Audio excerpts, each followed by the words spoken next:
Hola, me llamo Marco Nievo, soy el director de Infer, perdón, de esta, y gracias por su interés en NF. Entonces, antes de pasar a las cuestiones reales, les debo de dar instrucciones en cuanto a preguntas y respuestas. Van a poder ustedes escribir sus preguntas utilizando el chat durante la clase maestra. No obstante, preferiríamos que las preguntas se escribiesen en inglés. Ahora, si tienen problemas en escribir en inglés, les asesoramos que utilicen traducción en línea como Google Translate antes de escribirlas en el chat.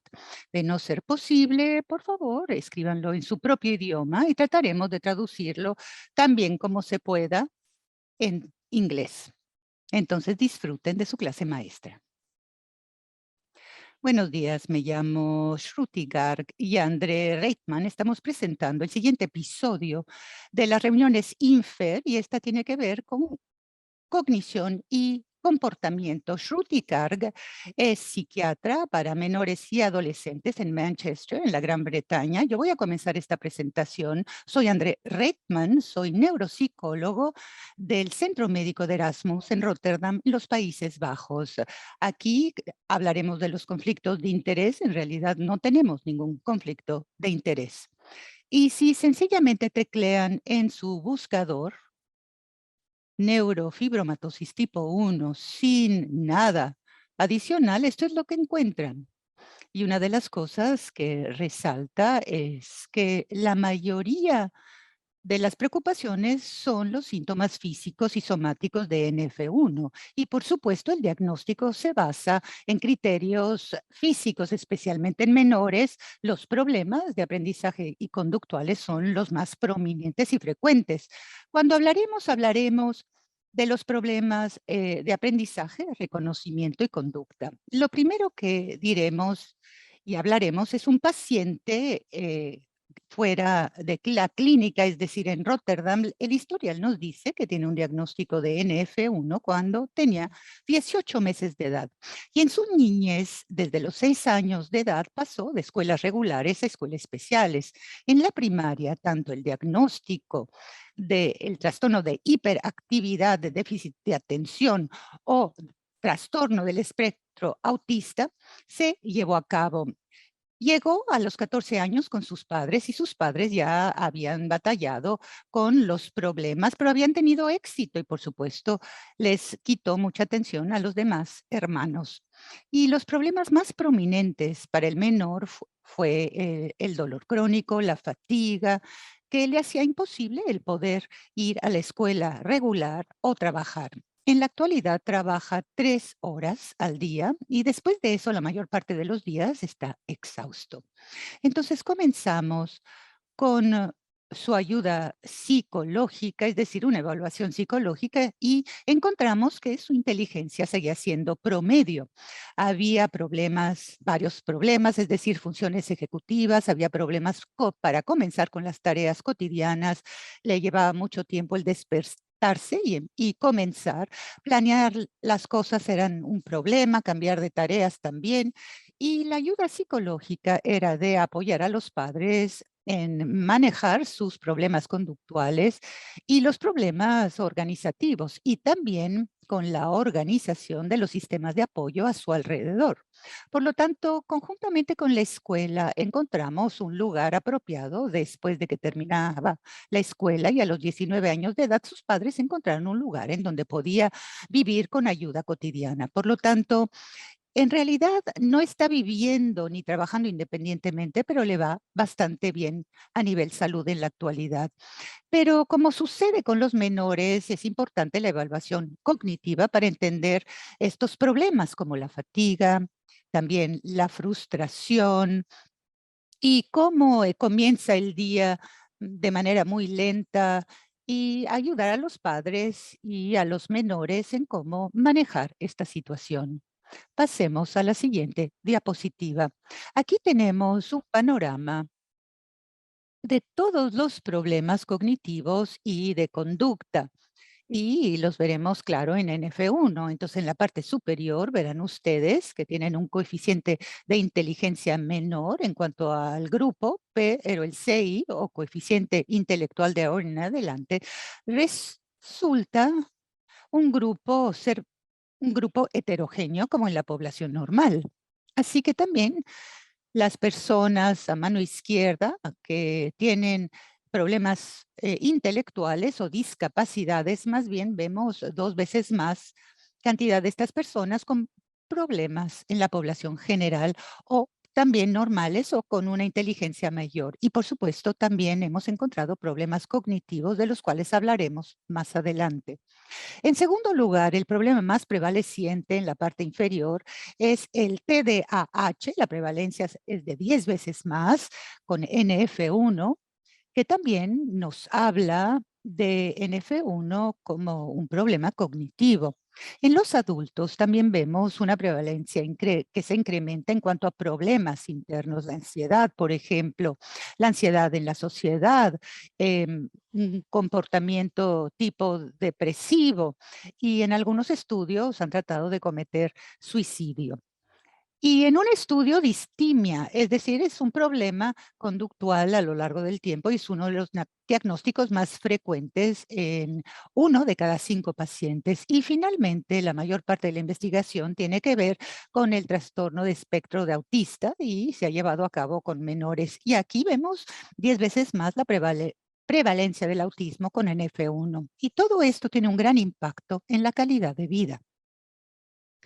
Ahora pasaremos, digamos, de aquí para allá en cuanto a lo que es la investigación fundamental y clínica. Vamos a comenzar con la fundamental y pasaremos a la práctica clínica para resolver estos problemas y posteriormente el tratamiento y problemas conductuales. Aquí en esta diapositiva vemos los distintos niveles fundamentales de la investigación de NF1, cognición y conductuales. Primero es la investigación de las ciencias aplicadas, pero en cuanto a las ciencias fundamentales, la neurociencia y la genética son disciplinas importantes que toman en cuenta la causa y el tratamiento de NF1. La investigación se aceleró gracias al descubrimiento de un gene y el producto del gene, la proteína neurofibromina, y la investigación en los ratones, que también sufren de NF1 vieron que los efectos de una falta de esta proteína llamada neurofibromina en las células y falta también en las estructuras centrales del sistema nervioso. Y una de las células piramidales, aquí la vemos, y otra de las estructuras es el hipocampo, que tiene que ver con el aprendizaje y la memoria tanto en ratones como en hombres. Y llevando a cabo experimentos con estos ratones encontraron que los efectos de la falta de neurofibromina en la conducta y en el aprendizaje y también pudieron experimentar con el efecto de distintos tratamientos para ver si, de hecho, estos efectos debido a la falta de neurofibromina pudiesen repararse. En esta diapositiva verán ustedes a mano derecha la neurofibromina, que es una de las proteínas que regula la actividad de la proteína RAS. Y la RAS puede ser activada o no y funciona de esta manera, es decir, como un switch en distintos procesos moleculares. El RAS se convierte en activo cuando el proceso de fosforilación se lleva a cabo y cuando el GDP se reemplaza por el GTP. En NF1, una menor cantidad de neurofibromina causa que la vía de RAS se active y porque esta vía está involucrada en inhibir y facilitar algunos procesos, esto puede tener efectos no solamente en la piel, pero también en la estructura ósea, en el crecimiento de las células, en la diferenciación. Y aquí es en donde la cognición entra, la plasticidad, la memoria y el aprendizaje también. Aquí estamos viendo una diapositiva con mucha información y con muchas neuronas y células de los nervios y las neuronas son rectángulos que representan tratamientos gracias a los conocimientos que hemos obtenido debido a los efectos de NF1. La pregunta indica que la neurociencia está tratando de entender los distintos pasos necesarios en este proceso. Comenzamos Ahora, a mano izquierda, con la neurona en azul, vemos neurofibromina como una de las proteínas que regulan el RAS, sobre todo para bajar la actividad del RAS. Y cuando hay menos producción de neurofibromina, entonces vemos mucha actividad en personas con neurofibromina tipo 1 y, por supuesto, hay inhibiciones en el cerebro. Y como saben ustedes, esto es modulado por los neurotransmisores, es decir, las sustancias químicas involucradas en la transmisión de información en las células nerviosas. Y GABA es uno de estos neurotransmisores, es uno inhibidor, y esto se libera en exceso que puede alterar el funcionamiento del RAS en el cerebro en una variedad de tareas. Y la célula verde en la parte inferior, que verán ustedes, son neuronas piramidales, nuevamente, que podemos encontrar en el hipocampo. La atención, el aprendizaje y la memoria son algunas de estas tareas que son moderadas con los neurotransmisores como con GABA. Y en esta figura, la potenciación a largo plazo, por sus siglas en inglés LTP, es un mecanismo esencial para el cerebro, plasticidad y el aprendizaje. El neurón RAS a mano derecha es otro nervio para el aprendizaje y otro efecto es una falta de neurofibromina y obviamente estamos viendo una baja en la producción de dopamina. La dopamina es un neurotransmisor distinto involucrado en el movimiento y en la atención. Y ahora pasemos a las opciones terapéuticas. Primero, en el rectángulo a mano izquierda, los estudios terapéuticos que se han llevado a cabo para encontrar maneras para influir en el funcionamiento de la proteína RAS. Desde el 2014 al 2018, distintos centros llevaron a cabo estudios con estatinas con el objetivo de bajar la sustancia de este fármaco que se agregan a la pared de la célula y en la actualidad los ensayos con los inhibidores VEX se están llevando a cabo y el objetivo es la reducción de los neurofibromas plexiformes. Y por supuesto hay que revisar estos efectos en los ensayos en cuanto a la cognición. Desafortunadamente, estos no han sido muy claros, pero afortunadamente los efectos en la neurofibromatosis plexiforme y en cuanto al dolor quedan claros. El siguiente rectángulo en la parte superior nos habla de otro estudio, de hecho es un estudio que aún no se ha publicado y que se basa en los estudios preclínicos. Estos estudios, su objetivo es bajar la activación de las interneuronas a través de los canales, por sus siglas en inglés HCN, con el fármaco antiepiléptico lamotrigina y esperemos ver los resultados de estos ensayos muy pronto. Y el cuadro gris a mano derecha nos habla de los estudios que se han llevado a cabo con estimulantes, en este caso sería el metilfenidato, y por supuesto vemos los efectos en los síntomas de AHNF1. Los estudios muestran efectos positivos en cuanto a la falta de atención y en la cognición en general. Y ahora pasamos a la cognición general en esta diapositiva. Y aquí hablamos sobre la inteligencia.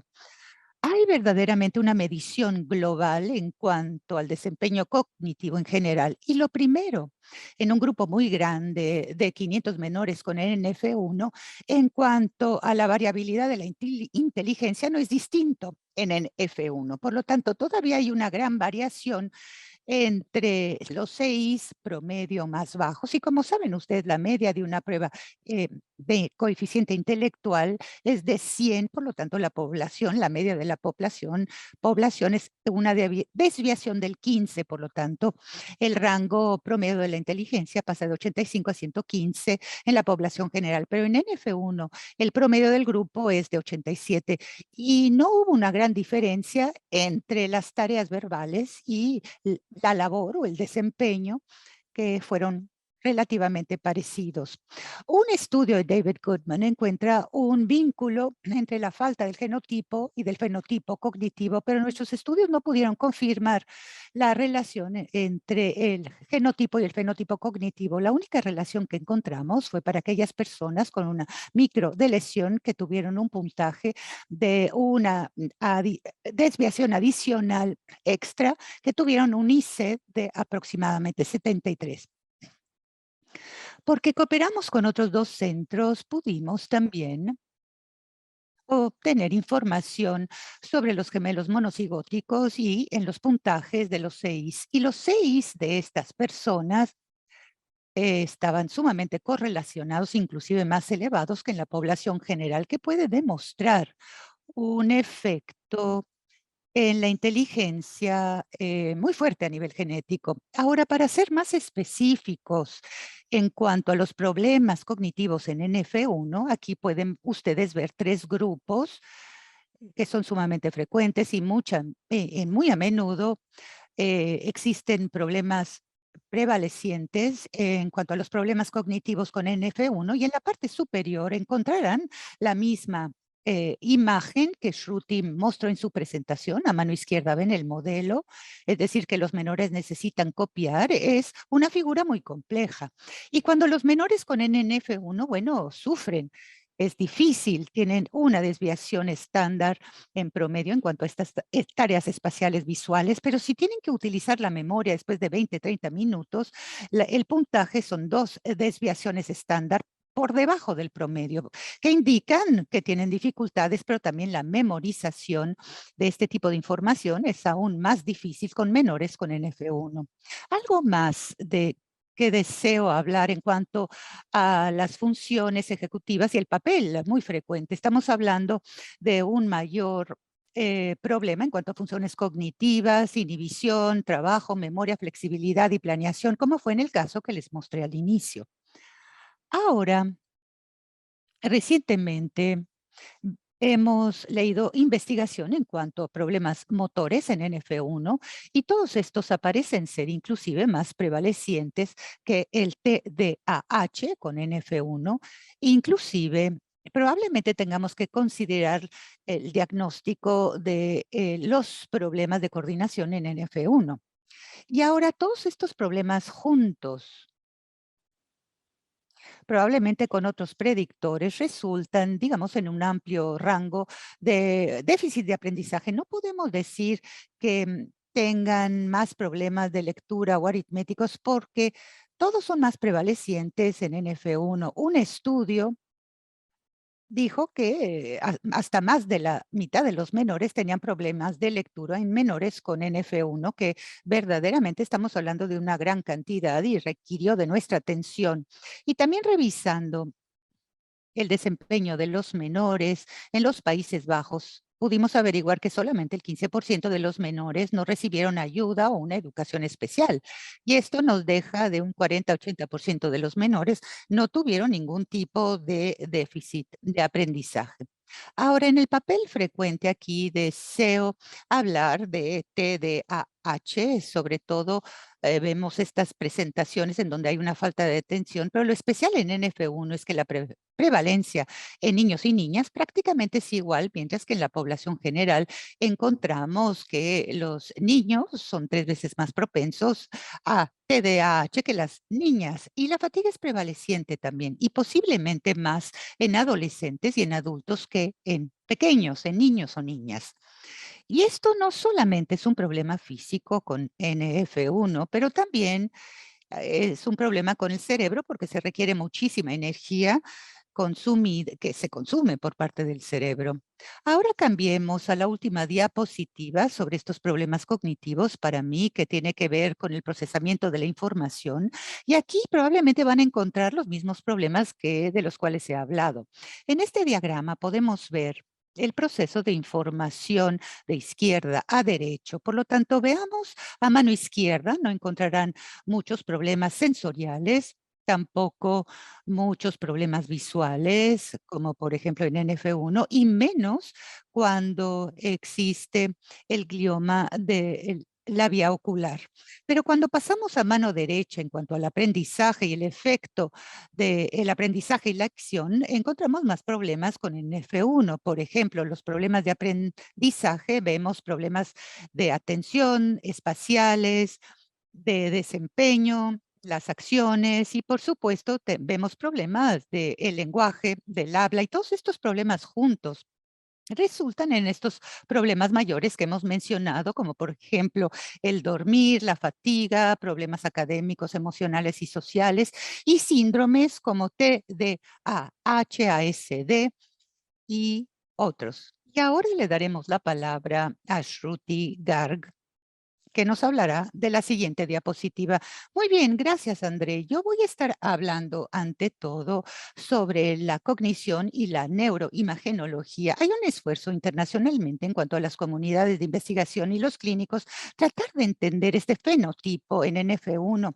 Y una de las maneras para poder hacerlo es ver la imagenología o la resonancia magnética. Muchos de los estudios, y todos estamos conscientes, son estas lesiones intensas que se llaman hiperintensidades T2 o neuro situaciones. Y por supuesto, hay que correlacionar la ubicación y el número de estas T2 hiperintensidades. Y sabemos que hay una relación, que no existe una relación clara entre la relación de estos números de los T2 hiperintensidades y si son más difundidas y si se encuentran en el tálamo, entonces están asociados con una peor cognición.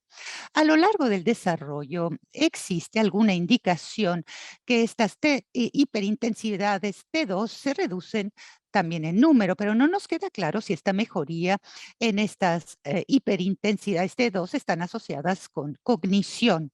Otros estudios han demostrado que esta materia gris-blanca que se incrementa con NF1 no está asociada con la función cognitiva. Ahora, un hallazgo que ha sido replicado a lo largo de una serie de estudios es un incremento en el corpo caloso y esto tiene una relación inversa con el CI.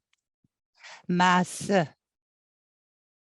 estudios de resonancias magnéticas difundidas, hay más cambios de las microestructuras prominentes en el lobo frontal. Y esto se relaciona con las dificultades que vemos en las funciones ejecutivas y en la atención. Ahora, han habido, especialmente en los últimos 6, 7 años, un énfasis que se ha incrementado en cuanto a los estudios funcionales, y esto incluye resonancia magnética funcional y asimismo la espectroscopía de resonancia magnética. Y estos estudios se han utilizado para investigar la relación entre los patrones de activación del cerebro durante el desempeño de tareas cognitivas. Y varios de estos estudios han demostrado que esta activación reducida del lóbulo frontal, particularmente de la corteza prefrontal lateral dorsal durante el desempeño de las tareas cognitivas. Y recientemente los estudios de espectroscopía y resonancias magnéticas, también la transmisión de la GABA, que ha confirmado los hallazgos en los estudios con animales. Ahora, en cuanto a los problemas conductuales con NF1, como ya nos ha dicho André, nos damos cuenta que el autismo y la TDAH son comunes, pero conjuntamente los trastornos de coordinación de desarrollo son extremadamente comunes. Esto tiene que ver con la dispraxia motora en las etapas tempranas. Internalizar y externalizar son más comunes en adultos con tasas del 50%, pero también son sumamente comunes en niños, especialmente en la adolescencia. Y las tasas que han sido reportadas son aproximadamente de un 30%. Este alto nivel de fatiga percibida en los menores que verdaderamente se han visto en estudios recientes de Basal et al. Y lo que deseo enfatizar es que la agregación de estas dificultades que incluyen cuestiones motoras, cognitivas, emocionales que conjuntamente impactan la calidad de la vida y el funcionamiento académico. Y después vemos los criterios de SM o los ICD-11. Muchos de estos menores no caben en una sola casilla. Por lo tanto, necesitamos más criterios del autismo y del TDAH, pero conjuntamente sufrieron deterioro en estos dominios que conjuntamente pueden contribuir, de hecho, y causar mayores problemas a nivel funcional. Sin mencionar los problemas de sueño, que son sumamente comunes, que se ven desde la niñez en adelante. Los estudios básicos de estos estudios, particularmente con las moscas, la neuroproteína es importante en cuanto a las neuronas del ciclo circadiano. Por lo tanto, han demostrado que la falta de NF1, de la neurofibromina, el NF1, perturba el ritmo circadiano. El dormir es y dormirse con dificultad, pero también el despertarse tienen dificultad. Por lo tanto, tenemos que pensar en los predictores de los problemas de aprendizaje conductuales con NF1. André nos ha dicho que cuando vemos el TDAH con NF1, la prevalencia en hombres y mujeres con NF1 es parecida. Y esto es distinto, distinto en pero cuando vemos autismo hay un sesgo en cuanto a varones. Los varones con NF1 tienen mayores posibilidades de tener un diagnóstico de autismo que las mujeres, y esta es una relación de 4:1. Y esto es sumamente parecido a la población general. Ahora veamos la situación socioeconómica. Sabemos que familias con menor estatus socioeconómico, sus menores o sus hijos tienen peores desenlaces conductuales y académicos, y esto es muy parecido a la población en general. Estas familias, y de hecho que tienen una historial del NF1, tienen desenlaces cognitivos peores, incluyendo el control de la situación socioeconómica. Y todo esto es un hallazgo sumamente importante porque esto se correlaciona con muchas de las experiencias de nuestros clínicos, que encuentran que las familias con la mutación normal, bueno, les va mejor, o estos niños les va mejor académicamente y funcionalmente. Pero cuando hay un historial en la familia, los desenlaces son peores. Y sabemos también que las comorbilidades neurológicas, como por ejemplo hidrocefalia y epilepsia, están asociadas con los desenlaces peores a nivel cognitivo. Entonces ahora pasamos al manejo y al tratamiento cognitivo y conductual de los problemas con NF1. Ahora, los principios generales para gestionar los problemas conductuales y cognitivos son muy parecidos a lo que uno haría cuando tenemos a un hijo sin NF1. Por lo tanto, la evaluación en general es sumamente importante referir al menor a un centro de desarrollo, un pediatra que estudia el desarrollo, y hay que tomar en cuenta problemas subyacentes de aprendizaje y dificultades conductuales. Por lo tanto, entender que de hecho la comunicación en cuanto a la sintomatología de la TDAH es muy común en cuanto a la comorbilidad con NF1, por lo tanto hay que revisar estas dificultades. En cuanto a la gestión, en la primera línea de manejo tienen que ser enfoques conductuales, equipar a los padres, tener estrategias para manejar a los menores, modificación de los comportamientos, especialmente los menores y los adolescentes, darles tratamiento en cuanto a estos trastornos. Y para los más pequeños, intervenciones en cuanto a dificultades del idioma y trastornos de coordinación. Para dificultades de aprendizaje podrían haber enfoques que están enfocados específicamente en cuanto a la remediación cognitiva, y la gestión de los medicamentos tiene que ser tomada en cuenta no en sí misma, pero también en adjunto a todas las intervenciones que he mencionado.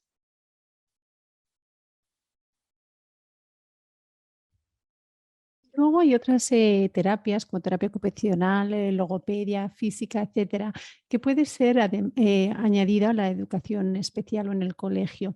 La terapia para enseñarles, o de educación especial para enseñarles a leer, matemáticas, escribir, y luego el tratamiento del dolor crónico, fatiga y otras quejas somáticas. Hay distintas intervenciones para NF en concreto, y aquí tienen las referencias para que lo puedan buscar, como por ejemplo intervenciones en torno a la lectura del año 2015, y más recientemente se ha hablado de la terapia de aceptación y compromiso para gestionar la ansiedad, el estado de ánimo y también dificultades con neurofibromas, eh, y con la aceptación de las deficiencias visuales. Ha habido un ensayo recientemente sobre la formación, el entrenamiento cognitivo por parte de John Chever en el año 2017, y luego los señores Hartman y Ostenbrink y Ritman hicieron entrenamiento motriz de los niños, ejercitaron la capacidad en niños pequeños y es un estudio que todavía está en curso, de hecho. En términos de intervenciones farmacológicas, el uso de la medicación se puede plantear, pero no debe ser la única respuesta. Siempre debe ser junto con la intervención psicológica. Como ya se ha mencionado antes, la dopamina desempeña un papel en la NF1 y sabemos que se regula aguas abajo. De todas formas, que la dopamina se ve afectada en la neurofibromatosis tipo 1. El metilfenidato puede ser muy eficaz porque bloquea la actividad de los transportadores de dopamina incrementa los niveles de dopamina. De forma clínica, la fluoxetina puede ser muy útil para tratar la NF1, trata con los problemas de atención y también con las dificultades de la hiperactividad. Medicamentos como la fluoxetina, la ISSR y otros se pueden utilizar para gestionar la ansiedad de la NF1. Y la melatonina, además, también puede ser útil, pero solo hay que utilizarla con una buena higiene del sueño y usarla sobre todo cuando hay dificultades para dormirse. Como he mencionado antes, hay tratamientos experimentales. Entonces, son tiempos muy bonitos para la investigación en F1 porque hay distintos experimentos que están llevándose a cabo ahora, de los que hemos oído hace poco y que buscan las vías moleculares subyacentes. Sabemos que la NF1 es la falta de esta proteína, la leurofrimina, y eso es lo que afecta la vía de la proteína RAS, que en última instancia hace la liberación del GABA y esto tiene un impacto en la potenciación a largo plazo y en el fenotipo. Bueno, pues las estatinas lo que hacen es reducir la función del RAS, regulan la actividad de la RAS aguas abajo, reducen la liberación de GABA en la unión sináptica y restauran la potenciación a largo plazo. Así que esto puede ayudar mucho para trabajarlo, y sobre todo las estatinas, que hay varios estudios en curso, como verán en la literatura. Los hallazgos de la mayoría de estos estudios es que no hay ningún efecto en los resultados primarios, los criterios de valoración, y la razón es que la mayoría de estos ensayos tienen a niños en los ensayos que estaban en los grupos de mayor edad y adolescentes. Y además, en estos estudios, los criterios de valoración no eran sensibles a los cambios probablemente que se buscaban, como por ejemplo se medía el coeficiente intelectual en general o el...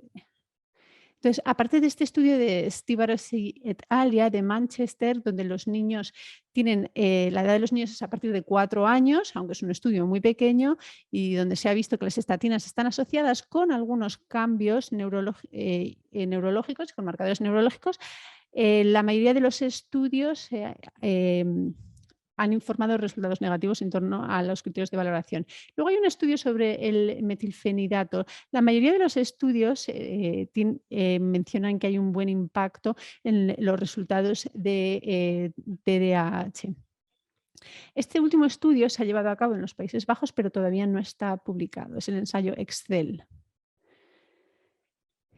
Y por supuesto, los inhibidores MEK generan muchísimo entusiasmo para el tratamiento de NF1 y los gliomas, y los neurofibromas plexiformes. Y hubo un estudio inicial publicado, la intérprete se disculpa, pero se ha cortado el sonido.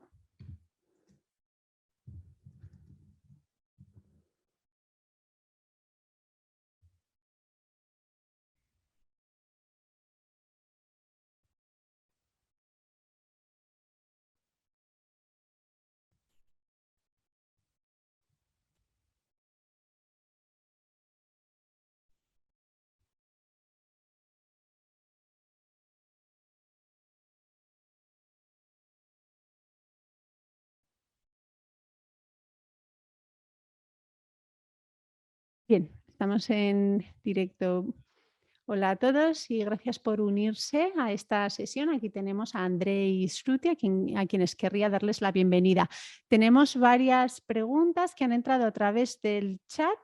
Hay algunas preguntas, de hecho, que vienen directamente de pacientes o padres de pacientes. Tenemos una pregunta de Iván Ivanov, que tiene un hijo con NF1, él tiene 21 años y está ya en educación superior, habla 2 idiomas extranjeros y tiene un coeficiente intelectual muy alto. ¿Cómo se explica esto?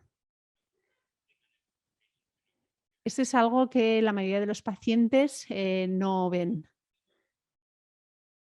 Shruti, ¿querrías contestar esta? ¿O lo hago yo? Yo, venga.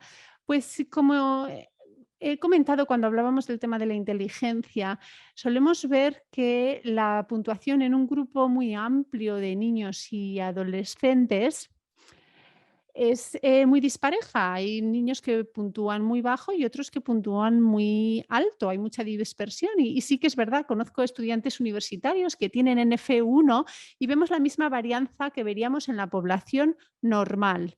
La única diferencia es que la media cambia. Entonces, la distribución total de la inteligencia am, se ha balanceado hacia la izquierda, unos 10, 15 puntos, pero eso no evita que haya pacientes que estén muy a la derecha con unos coeficientes muy altos. También quiero recalcar que la inteligencia, la puntuación en estos tests no son lo único que garantiza el éxito escolar. También hace falta, por ejemplo, una buena actitud de trabajo, inclusive la función ejecutiva para organizarse el trabajo, atención, para poder leer unas cantidades de texto considerables. Así que esta parte ejecutiva y de la atención se añaden al componente de la inteligencia. Esto junto con las aptitudes sociales y emocionales nos permiten a todos sortear el sistema educativo. Y si, bueno, si una persona que tenga talentos, que sea talentosa en varias de estas en varios de estos campos puede llegar a la educación superior perfectamente. Espero haber contestado la pregunta, Iván.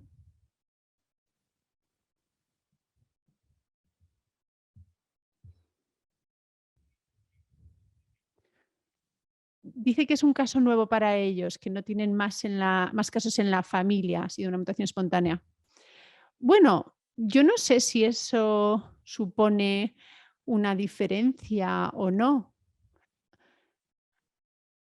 Habrá podría haber casos familiares con coeficientes intelectuales altos. Yo no sé si tiene algún impacto. En los estudios que he hecho sobre condición, que he visto sobre condición, se comparan también las mutaciones familiares en estos niños y yo no he visto diferencias muy grandes en inteligencia ni en estas puntuaciones cognitivas. Shruti, ¿querrías añadir algo? Sí. Yo creo que en general la experiencia clínica que tenemos y al hablar con muchos genetistas y neurólogos, pues ellos piensan que si es una mutación no nueva en la familia, lo suelen hacer mejor. Y las razones realmente no se entienden, pero como dice André, puede haber casos muy diferentes. Hay estudios que muestran una diferencia mínima, hay otros estudios que muestran que no hay una diferencia entre los dos grupos en términos cognitivos. Yo hice un estudio comparando estos dos grupos y la única diferencia que encontré fue que los niños con una mutación familiar, es decir, con un padre que tenía NF1, padre o madre, eran los niños que hacían seguimientos más prolongados en el tiempo. Ese es el grupo que sigue a pies juntillas el calendario que le marcamos. Les vemos a distintos intervalos de edad hasta los 18 años y siempre vienen, no faltan a la cita.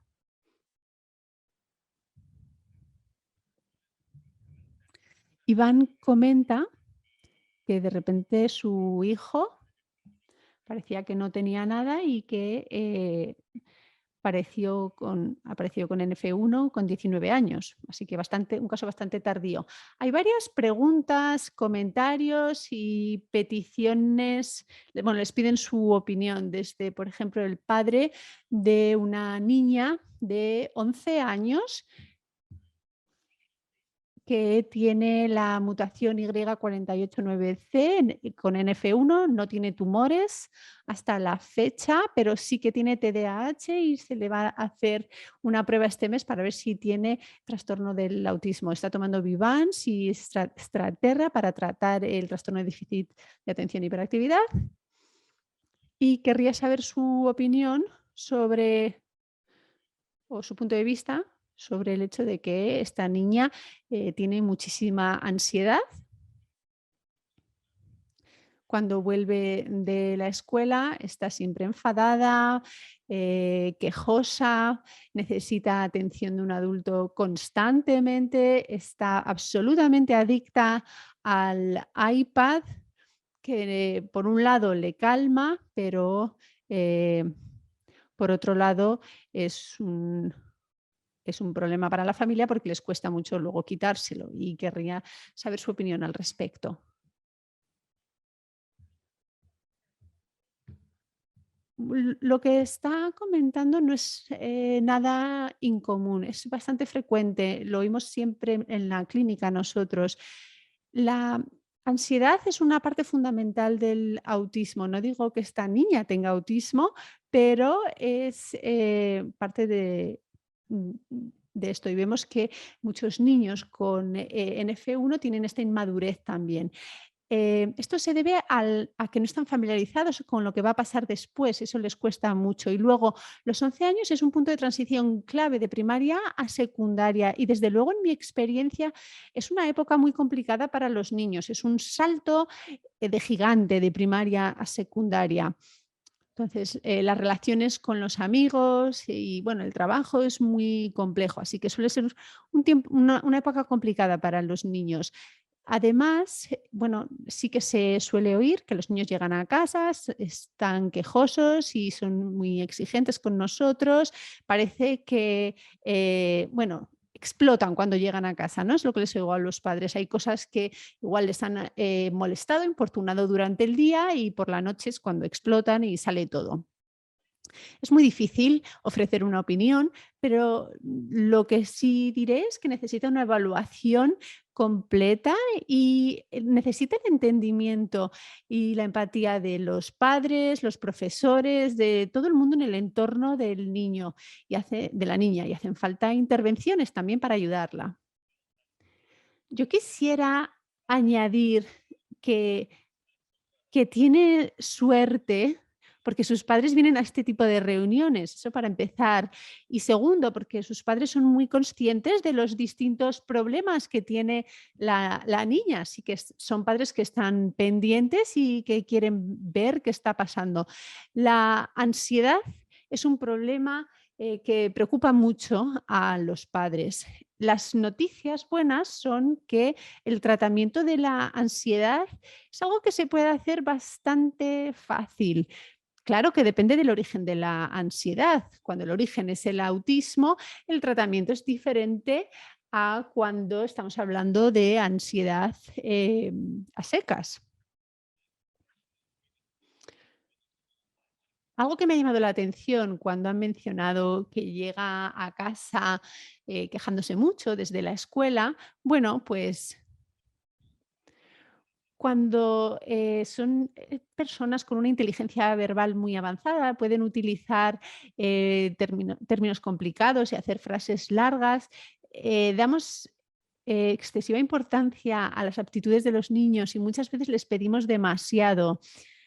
Hay veces que debemos reducir un poco la velocidad de la educación y hay veces que los niños hacen unas jornadas más cortitas, llegan a casa antes, hay otras veces en las que a los niños les cuesta más tiempo terminar la primaria o la educación secundaria. Y el objetivo de estas estrategias es no pedirles demasiado a los niños y no desencadenar estos casos de ansiedad y de problemas en el estado de ánimo con estos niños. Gracias. Ahora están surgiendo muchísimas preguntas. Hay una pregunta de Andrea Coppens que pregunta: ¿Cómo recomienda gestionar los problemas de coordinación motriz con estos pacientes? ¿Deberíamos tener terapeutas ocupacionales como parte de estos equipos interdisciplinarios que tratan a los niños o debería ser una monitorización por parte de los pediatras? Pues según entiendo yo, los problemas de coordinación motriz van mejorando con el tiempo, según se desarrolla el niño. Y la decisión de hablar con una terapeuta ocupacional realmente depende del impedimento funcional, de la gravedad que esto supone. Si, yo creo que si espera que pueda haber estos problemas, es mejor hablar con un terapeuta porque puede recomendar una intervención que puede llegar a ser muy útil, en particular en el entorno escolar. Entonces, si los recursos lo permiten, fantástico. Aquí en Manchester no lo incluimos, pero sí que se hacen referencias a nivel local para que vayan a la consulta y se hace una evaluación estándar y a veces, cuando lo considera necesario, se hace una intervención cuando tienen problemas que impiden el funcionamiento. Y a veces las intervenciones son súper sencillas y tienen un impacto impresionante, porque no suele ser la coordinación motriz lo que afecta exclusivamente, sino la fatiga también es un problema, porque eso suele agravar los casos. André, ¿algo que añadir? Dado que sé que trabaja en este campo también. Sí, estoy haciendo un ensayo, lo están llevando a cabo distintos terapeutas ocupacionales y físicos por todo el país y nosotros les hemos formado para llevar a cabo este programa. Son unas 20, 30 sesiones y todavía no estamos seguros de si va a tener un impacto significativo. El tema es que hemos encontrado que hay problemas motrices más graves y en estos casos los remitimos a una especialista en terapia física o terapia ocupacional infantil. Yo creo que los pediatras sí que pueden identificar estos problemas de coordinación motriz, pero la evaluación real para ver hasta qué punto están retrasados en el desarrollo motriz es algo que tienen que hacer los terapeutas físicos y ocupacionales.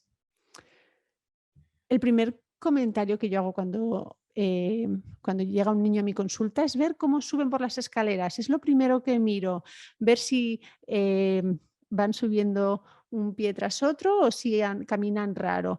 Y les pregunto siempre a los padres, ¿puede utilizar un tenedor y cuchillo? ¿Puede abrir un paquetito de galletas? ¿Necesita ayuda cuando va al aseo? Bueno, se puede hacer parte de la evaluación rutinaria con el pediatra, desde luego. Y hay una pregunta de cribaje fantástica que se puede encontrar de forma gratuita, es de Bárbara Wilson, es el DCDQ, es un cuestionario de descoordinación motriz para los padres preguntándoles sobre las aptitudes motrices de los niños. Es bueno, una encuesta de cribado bastante útil y a veces se utiliza también en las consultas de los pediatras para saber si remitir al niño o no a la terapia física o ocupacional. Muchas gracias. Hay muchísimas más preguntas. Hay dos preguntas sobre tratamientos actuales y potenciales. Una de Gerzana. Dice que hay un estudio utilizando el NS16 en la NAC para cognición y cuál sería el racional. Y luego, ¿hay algún estudio constante en curso para bloquear el receptor que está neuromodulado por la neurofibrina?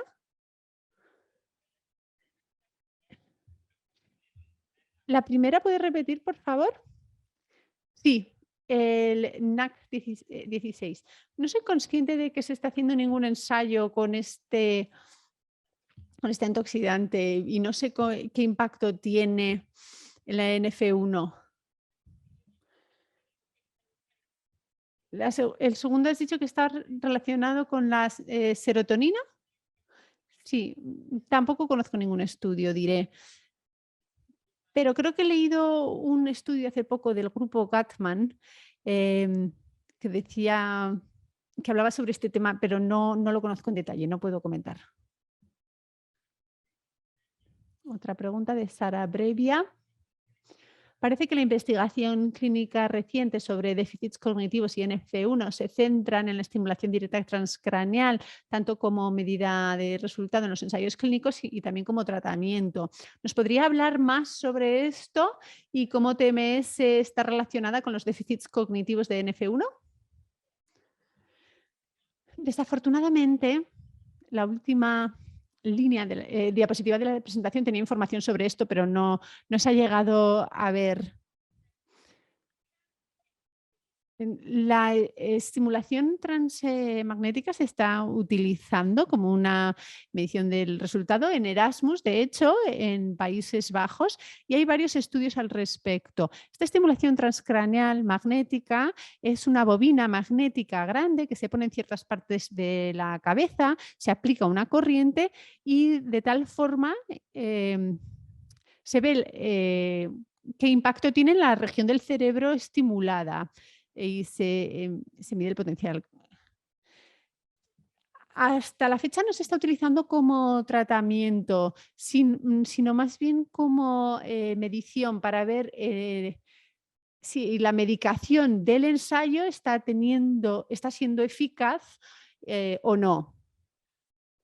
Dicho esto, hay evidencia marginal sobre el uso de esta estimulación transmagnética para distintos trastornos psiquiátricos, depresión y trastornos alimenticios también, pero es una técnica emergente, no se utiliza en práctica clínica de forma habitual. Y sobre el segundo, la estimulación transcraneal directa, hay un estudio muy interesante utilizando una corriente eléctrica muy pequeña para el tratamiento de las dificultades del aprendizaje del lenguaje. Hay muchísima literatura. Recientemente ha habido ensayos en Manchester donde hemos utilizado esta estimulación de corriente directa transcraneal, pero son muy experimentales, todavía no entendemos mucho. La razón por la que lo utilizamos es porque afecta la actividad córtica local, es decir, el área que se estimula es más probable que las neuronas ahí se disparen. Por eso lo estamos intentando utilizar, porque se tolera muy bien. Y luego las estudiamos. Entonces, como digo, está en una fase muy experimental, no estamos en una fase de práctica clínica todavía, debemos entender todavía muchísimo más. Andrea, ¿algo que decir? No, yo creo que Shruti lo ha cubierto muy bien. Excelente. Estoy de acuerdo en que todavía no son terapias que se puedan utilizar de forma terapéutica todavía. También veo que es bastante difícil de llevar a cabo el proceso de aprendizaje para el profesional que hace esta estimulación transcraneal es bastante largo, aunque sea solo para hacer la evaluación, para ver si hay una diferencia en la conectividad cerebral. Sí que pensamos que hay una relación estrecha entre la estimulación transcraneal y la potenciación a largo plazo, que a su vez está estrechamente relacionada con el aprendizaje. No obstante, no estamos seguros de si este uso terapéutico va a ser beneficioso para la NF1. Gracias. Un comentario. Bueno, es un enlace, luego se lo copiaré. Es un enlace al ensayo clínico que ustedes han dicho no conocer. Igual esto lo podemos comentar una vez termine la sesión, por si quisieran tener ustedes los detalles sobre este ensayo clínico. Bien, hay otra pregunta. ¿Podría comentar más cuáles son los mecanismos subyacentes de la disrupción del sueño en NF1 y las intervenciones potenciales? ¿Estarían relacionados con una incidencia aumentada de fatiga crónica? ¿Podría repetir la primera parte de la pregunta, por favor? Sí. ¿Nos podrían dar más información sobre los mecanismos subyacentes de la disrupción del sueño en la NF1 y las potenciales intervenciones que podrían hacerse?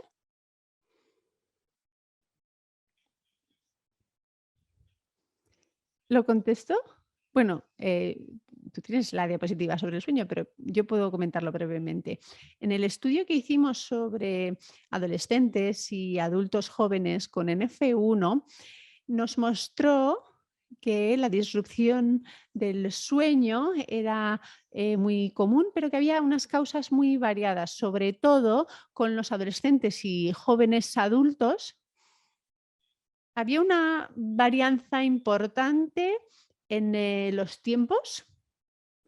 Había muchas diferencias entre la hora de irse a dormir el fin de semana y entre semana, que a cualquiera le puede partir el ritmo y no ayuda después a irse a dormir en el momento en el que uno quiere. Así que, bueno, los temas de higiene de sueño, desde luego, son algo a tener en cuenta. También vimos que las personas con TDAH, como le suele pasar a las personas con déficit de atención e hiperactividad, tienen problemas yéndose a dormir. Y como Shruti ha mencionado ya, se les puede dar melatonina para facilitar eh, el inicio del sueño. También encontramos que muchos tenían problemas despertándose o se despertaban, se desvelaban a mitad de la noche. Estas personas solían también tener problemas regulando el estado de ánimo o tenían ansiedad.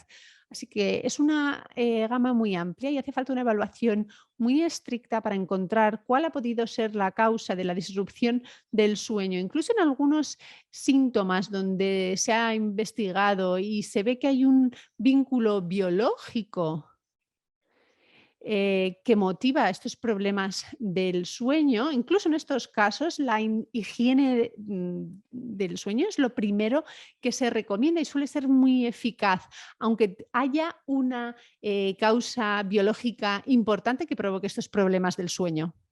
Sí, respecto al mecanismo al que se está refiriendo esta persona. Hay un grupo que publicó un artículo en el año 2018 mostrando que cómo se controlaba la percepción del día y de la noche, el ritmo circadiano, y cómo la falta de neurofibrimina lo causaba y se trastornaba su concepción del día y la noche. Y podría ser que, por tanto, que los problemas de sueño estén relacionados con ello. Tenemos un reloj biológico natural, sube y baja la melatonina y esto es lo que se trastorna en estos pacientes. Y por eso utilizamos la melatonina para estos pacientes, como ha mencionado ya André, también la higiene del sueño es fundamental. Yo tengo una pregunta de cosecha propia. Les quería preguntar sobre el tema de equipar a los padres para lidiar con estos problemas. No sé si nos podrían contar qué importancia tiene esto y cómo se hace en sus centros, porque yo creo que es absolutamente fundamental. Sí, desde luego.